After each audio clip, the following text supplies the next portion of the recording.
आमची परिस्थितीच नव्हती बंट्याचं लग्न करण्याची. त्याच्या पप्पांना म्हणलं पण की कसं होणार. ते म्हणले तू देवावर विश्वास ठेव. आणि खरंच श्री श्री भागाबाई मातेच्या कृपेने आणि आशीर्वादाने माझ्या दोघी बिशा लागल्या आणि महिला बचत गटाकडून मला कर्जसुद्धा मिळालं.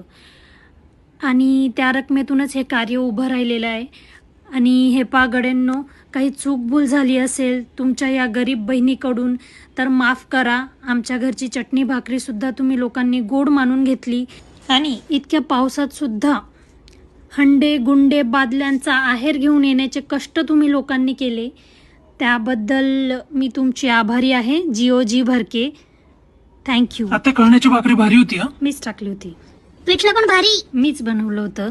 भांड्यांच्या आहेराऐवजी पाकिटं दिले असते, महिला बचत गटाचं कर्ज तरी फेडता आलं असतं. आता यांचा जिओचा रिचार्जच वाढवते.